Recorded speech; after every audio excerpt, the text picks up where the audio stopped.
코로나19 확진자가 20일 00시 기준으로 67명 증가했습니다. 5월 28일 79명 이후로 23일 만에 최대 수치라고 합니다.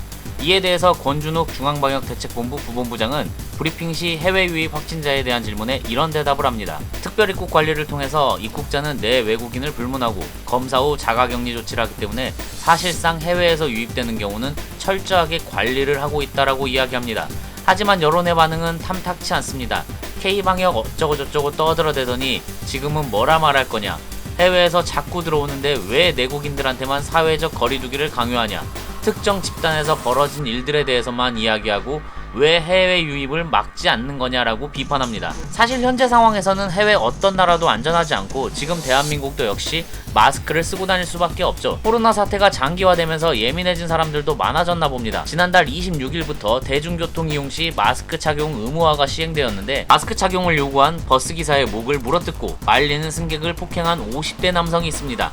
자신이 좀비라도 된 줄 알았던 걸까요? 지하철 4호선 충무로역에서는 마스크를 쓰지 않은 30대 남성 2명이 마스크 착용을 요구하는 시민과 시비가 붙어 난동을 부리기도 하며 지난 16일에는 마스크를 쓰지 않고 시내버스를 탔다가 마스크 착용 요구에 난동을 부리다가 체포되기도 했습니다. 그냥 마스크 쓰고 다니는 게 그렇게 난동을 부리는 것보다 싫은 걸까요? 물론 날씨도 더우니 마스크 쓰기가 참 힘들죠. 사실 처음에 코로나가 발병했을 때는 여름에는 괜찮아질 줄 알았어요. 트럼프 대통령도 4월만 되면 없어질 것이다 라고 말을 했었고 대부분 바이러스들은 고온다습함에 약합니다. 그래서 독감 바이러스도 건조하고 추운 날씨인 겨울에 유행하는 거고요. 의학 전문가들 역시도 그때 당시에는 여름 되면 한풀 꺾일 것이다 라고 말하는 사람들도 꽤나 있었습니다. 코로나 유행 초기에는 인도같이 고온다습한 나라에는 유행하지도 않았어요. 아마 제 기억상으로 유일하게 코로나 발병자가 한 명도 없던 곳이었어요. 하지만 지금 인도는 하루에 10,000명씩 확진자가 늘고 있습니다. 정은경 질병관리본부장은 17일 브리핑에서 코로나19는 여름을 맞아서 약화되지 않는다,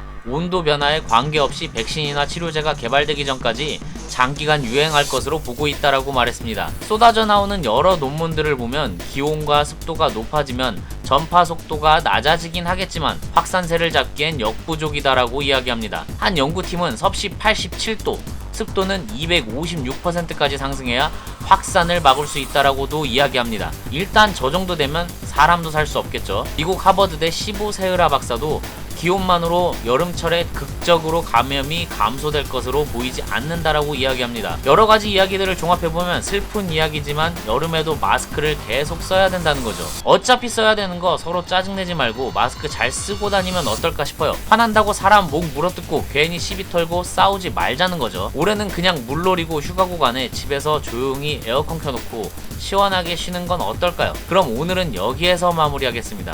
구독과 좋아요 부탁드리겠습니다.